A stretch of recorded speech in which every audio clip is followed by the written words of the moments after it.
বহু বছর আগের কথা। একটা গভীর জঙ্গলের ধারে বাস করত নরু কাঠুরে। তার স্ত্রী ছিল একটা ডাইনি, যার নাম ছিল বিদ্যাধরী, আর ছেলে ছিল হারুন এবং মেয়ে গুড়িয়া। তাদের ছিল ভারী দুর্দশা। এখন কি করি? কতদিন হলো এক মুঠো ভাতও জোটে না। ছেলে মেয়ে দুটোকে কি খাওয়াবো? হাঁড়িতে যে চাল নেই, কলসিতে তেলও নেই। কি দুর্দিন! ইস, ঘুমোতেও দেবে না দেখছি। কি হয়েছে আবার? কি ভাবছো? কি ভাববো না সেটা বলো। ছেলে মেয়ে দুটো কি খাবে? হাড় হাবাতে হয়ে গেছে যে তারা। শোনো, আমার একটা বুদ্ধি আছে। কাল সকালে ছেলে মেয়ে দুটোকে জঙ্গলে নিয়ে যাবে, তারপর কাঠ কাটার ছলে ওদেরকে ছেড়ে চলে আসবে। পরিবারে দুটো পেট কম হলে আমরা দুজন তো তবু একটু বাঁচবো। কি বলছো? নিজের রক্তের সন্তানকে বনে ফেলে আসবো? না না না, আমি পারবো না। তাহলে উপোস করে সবাইকেই মরতে হবে। এর থেকে সেটাই ভালো। ওরা জঙ্গলে পাখি টাকি ধরে খাবে, কোনো মতে তো বেঁচে যাবে। দিদি, দিদি শুনছিস? বাবা মা কি বলা বলি করছে শুনতে পাচ্ছিস? কি রে, রাত্রিরে ঘুমাতেও দিবি না? সৎমা আমাদের জঙ্গলে ফেলে আসতে বলছে। বাবা রাজি হচ্ছে না, কিন্তু সৎমা জোর করছে। হ্যাঁ, কি সর্বনাশ! এখন আমরা কি করব? ভয় পাস না দিদি, আমি একটা উপায় বের করছি, দেখ। হারুন ছিল ছোট্ট কিন্তু বুদ্ধিমান। সে বাড়ির পেছনে পড়ে থাকা সাদা নুড়ি কুড়িয়ে পকেটে ভর্তি করে নিল। সে জানতো এই নুড়ি নিয়ে সে বাড়ির পথ মনে রাখতে পারবে। পরদিন সকালে দুই সন্তানকে নিয়ে কাঠুরে প্রস্তুত হলো তাদেরকে জঙ্গলে ছেড়ে দিয়ে আসার জন্য। এই নাও, এই দু টুকরো রুটি, জঙ্গলে গিয়ে খেও। আর কিছুই নেই আমাদের কাছে। দিদি দেখিস, আমি পথের নুড়ি ফেলে ফেলে যাব, ভয় পাস না। চল, আজকে অনেক দূরে যেতে হবে।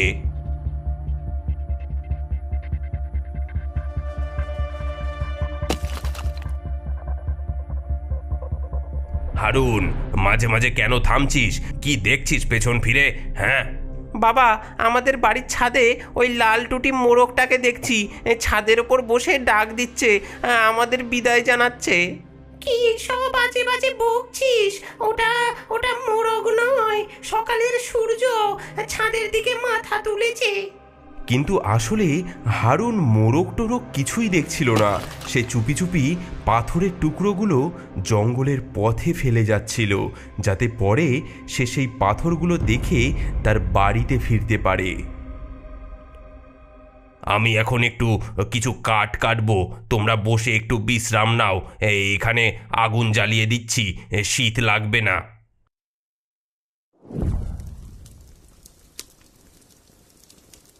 নরু কিছু দূর গিয়ে একটা গাছের ডালে দড়ি বেঁধে সেটাকে অন্য গাছের সঙ্গে যুক্ত করে।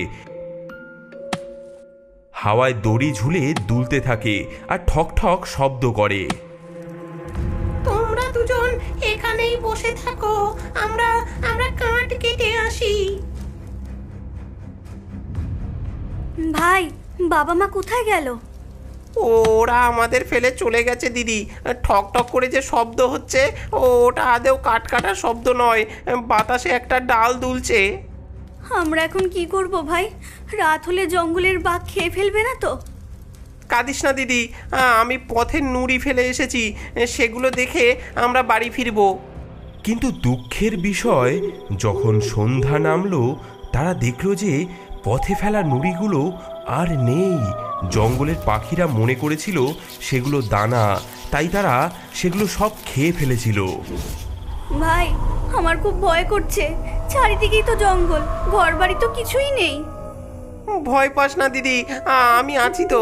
দেখ, ওই যে ঝিকিমিকি তারাগুলো, ওরা আমাদের সঙ্গে আছে। আমার খুব খিদে পেয়েছে ভাই, এক টুকরো রুটিও তো বাকি নেই। কি খাবো আমরা? ওই যে দেখ, ওই ওই যে ফলের গাছ, গাছের ডালে ঝুলছে কত ফল, ওগুলো পেরে খাবো, চল।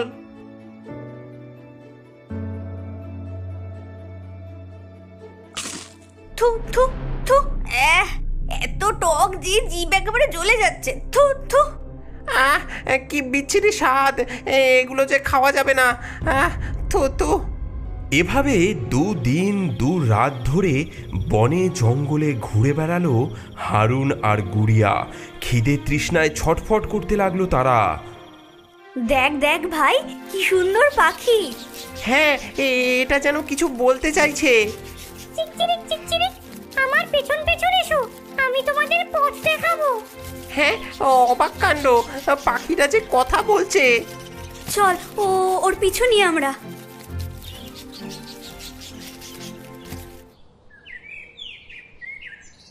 পাখিটি তাদের নিয়ে গেল এক অদ্ভুত বাড়ির সামনে। সেটা দেখে হারুন গুড়িয়া চমকে উঠল। দেখ দিদি, এটা তো রুটি আর নাড়ু মুরকি দিয়ে তৈরি একটা বাড়ি। আর দেয়ালগুলো যেন সন্দেশ দিয়ে বানানো, আর জানলার কাজগুলো যেন বরফি দিয়ে তৈরি। ছাদটা দেখ, যেন গরম জিলাপি দিয়ে ছাওয়া। হ্যাঁ, আমার এত খিদে পেয়েছে ভাই, এক টুকরো খেলে কেউ রাগ করবে না তো? আহা, কি মিষ্টি, এত মিষ্টি আমি জীবনে খাইনি। কি সুন্দর খেতে।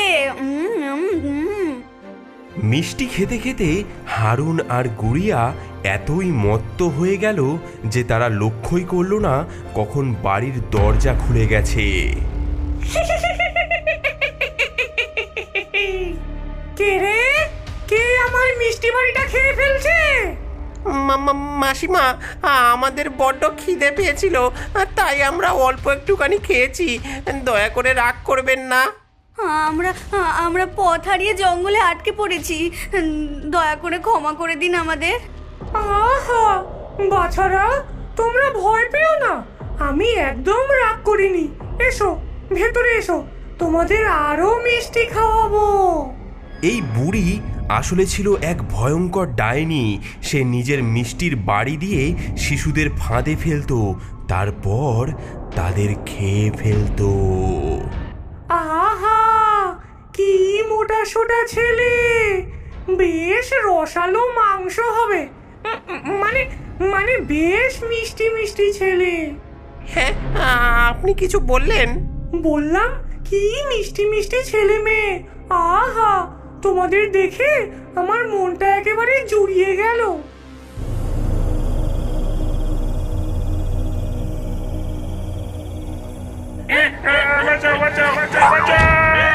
শোন ছোট মেয়ে, তুই এখন আমার সাহায্য করবি, জিনিসপত্র তুলবি, জল আনবি, হাড়ি মাজবি, আর তোর ভাইয়ের জন্য খুব ভালো ভালো খাবার রাঁধবি। হ্যাঁ হ্যাঁ, কেন দিদিমণি? ওকে ওই খাঁচায় রাখলেন কেন?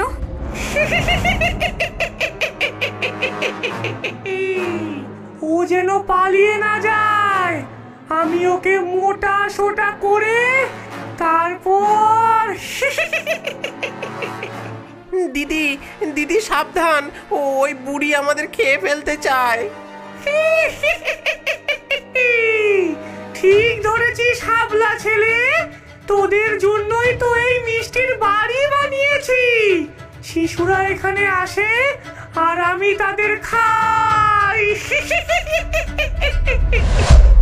তারপর থেকে মিঠাইওয়ালি রোজ একবার করে ছেলেটিকে দেখতে আসে যে সে কতটা মোটা হয়েছে।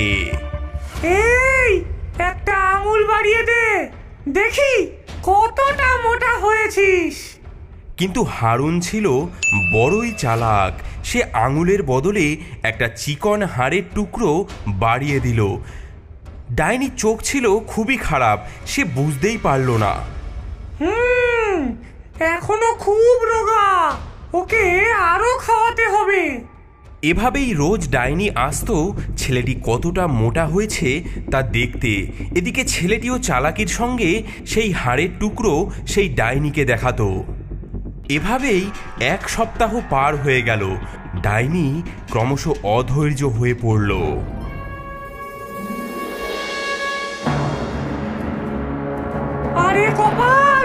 এই ছেলেটা এত মিষ্টি মিষ্টি খাবার খেয়েও মোটা হচ্ছে না কেন?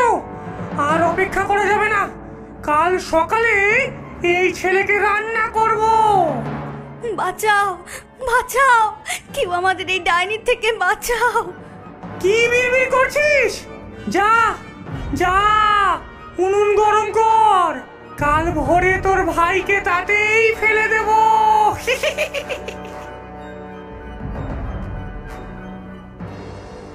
ভাই, ভাই, বড্ড বড় বিপদ। ওই ডাইনি বলছে কাল তোকে রান্না করবে। ঘাবড়াস না দিদি, আমার কাছে একটা বুদ্ধি আছে, শোন।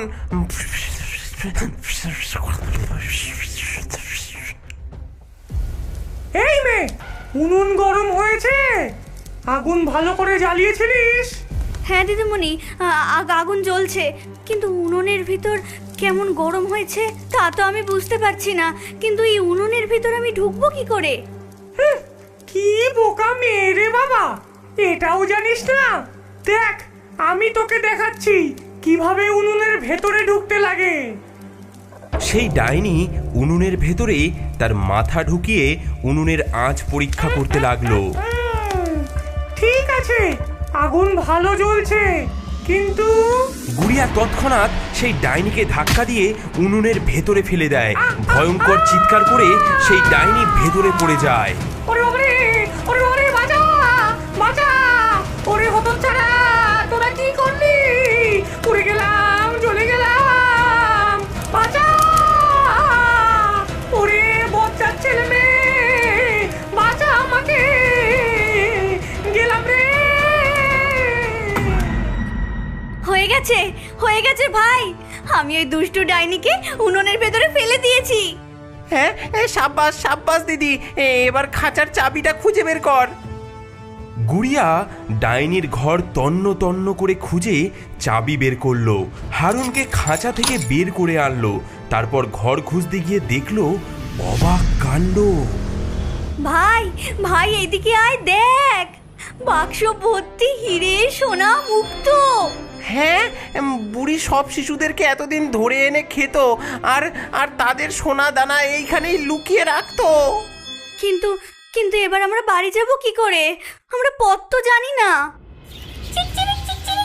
ভয় পেও না, আমি তোমাদের বাড়ি ফেরার পথ দেখাবো। আবার সেই পাখি, এবার আমরা বেঁচে যাব।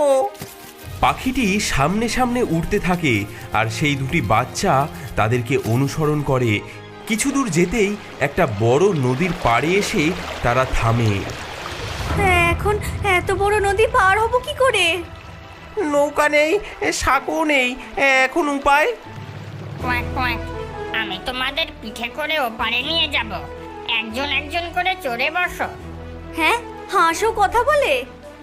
জঙ্গলের জাদু, তুই আগে যা দিদি, আমি পরে যাই। নদী পার হয়ে হারুন আর গুড়িয়া আবার পাখির সাথে সাথে চলতে লাগলো। ধীরে ধীরে তারা জঙ্গলের অন্য প্রান্তে এসে পৌঁছালো আর আশেপাশের পরিবেশ তাদের চেনা চেনা লাগতে লাগলো। দিদি, এটা তো আমাদের গ্রামে যাওয়ার রাস্তা। হ্যাঁ রে, এবার আমরা বাড়ি ফিরতে পারবো। তারা দৌড়ে বাড়ির দিকে যায়। দূর থেকে তাদের বাবাকেও তারা দেখতে পায়। বাবা, বাবা, আমরা ফিরে এসেছি বাবা। বাবারে, তোরা বেঁচে আছিস, আমার সোনারা। তোদের জঙ্গলে ফেলে আসার পর থেকে আমি শান্তি পাইনি।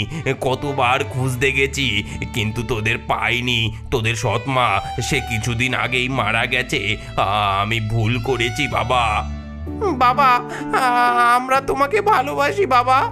বাবা, দেখো আমরা কি এনেছি, এবার আর আমাদের কষ্ট করতে হবে না। হ্যাঁ, তোরা কোথায় পেলি? বাবা, আমাদের গল্প শুনলে তুমি বিশ্বাসই করবে না। নরু তার ছেলে মেয়েদেরকে নিয়ে বাড়ি ফিরল। হারুন আর গুড়িয়া তাদের সমস্ত অভিজ্ঞতা বাবাকে শোনালো। সেই সোনাদানা দিয়ে তারা একটি সুন্দর এবং বড় বাড়ি বানালো। আর কখনো দারিদ্র্যের মুখ তাদের দেখতে হলো না। পেটে অন্ন না থাকার ভয়ে নরু আর কখনো তার ছেলে মেয়েদেরকে ত্যাগ করেনি।